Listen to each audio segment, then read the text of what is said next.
Bonjour tout le monde, aujourd'hui dans cette vidéo nous allons parler d'évolution microbienne ainsi que les enjeux médicaux qui vont avec. Donc dans une première partie, nous allons essayer de parler de virus et de bactéries, essayer de plus ou moins expliquer qu'est-ce que c'est et trouver des points communs et différences entre les deux. Dans une seconde partie, nous étudierons des documents et des exemples plus précis vus dans des documents en classe. Puis, dans une dernière partie, nous conclurons sur les enjeux médicaux en rapport avec le thème. Donc, tout d'abord, qu'est-ce qu'une bactérie ? Eh bien, une bactérie, c'est un micro-organisme qui ne possède pas de noyau. On peut en trouver partout sur et dans notre corps. Et la bactérie n'est pas forcément pathogène, elle n'est pas forcément nocive pour nous. Tandis que le virus, lui, se développe à l'intérieur de notre cellule. Il a donc besoin d'une cellule hôte pour exister. Comme on peut le voir sur cette vidéo ici présente, qui parle du virus du sida, le virus possède sur sa membrane des capteurs qui lui permettent d'être reconnus par les cellules de notre corps et de pouvoir s'y insérer. Ainsi, il peut donc se reproduire, créer des nouveaux exemplaires de lui-même, puis ces clones partent voyager dans notre corps et s'insérer dans de nouvelles cellules pour créer de nouveaux clones et se multiplier à l'infini. Donc si on devait faire plus ou moins une catégorie point commun et une catégorie différence, je dirais que comme différence, eh bien, il y aurait le traitement, c'est-à-dire que tandis qu'un virus, lui, ne peut pas vraiment être traité, mais seulement prévenu par des vaccins, la bactérie, elle, peut être soignée par des antibiotiques. Seulement s'ils sont bien utilisés, bien sûr. Sinon, la bactérie, elle, n'a pas besoin de cellules hôtes pour se développer. Mais si je devais leur trouver un point commun, je dirais que ce sont tous les deux des micro-organismes pathogènes et ils peuvent évoluer.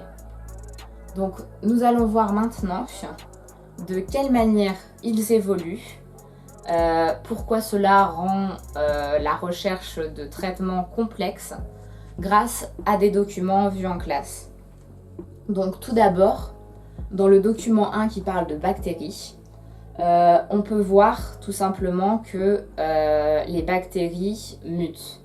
C'est-à-dire que durant leur propagation dans notre corps, elles subissent une sorte d'évolution aléatoire et le traitement par antibiotiques n'est pas forcément tout le temps efficace car au cours des mutations, des versions de la bactérie immunisées à l'antibiotique se créent et donc lorsque ces dernières se multiplient, eh bien, l'antibiotique n'a plus aucun effet puisque la bactérie a créé une sorte de résistance à l'antibiotique qui est censé traiter la bactérie. Donc utiliser des antibiotiques est une bonne chose à partir du moment où cela est bien fait. Pour ce qui est du virus, c'est plus complexe parce que tout simplement, un virus, ça se traite pas vraiment en fait. On peut se faire vacciner, mais c'est un traitement préventif, c'est-à-dire qu'il faut se faire vacciner avant que le virus arrive à nous. Pour ce qui est de la grippe, par exemple, le vaccin change tous les ans en essayant de prévoir la nouvelle souche de grippe qui arrivera, puisque que ce soit la bactérie ou le virus, le micro-organisme pathogène change et évolue, ce qui rend la recherche de vaccins ou d'antibiotiques plus complexe. Comme on peut le voir dans ce document, le virus évolue en fusionnant plus ou moins avec une autre souche du virus.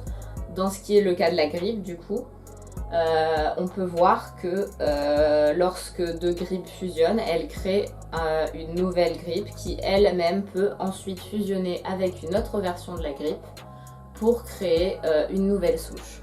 Ou bien elle peut aussi tout simplement venir d'un animal qui aurait envoyé son virus chez l'homme qui lui n'était pas prêt à recevoir ce micro-organisme pathogène qui pourtant n'était pas pathogène chez l'animal. Alors que donc pour ce qui est de la bactérie, eh bien c'est simplement une évolution à l'intérieur de notre corps et non pas entre bactéries.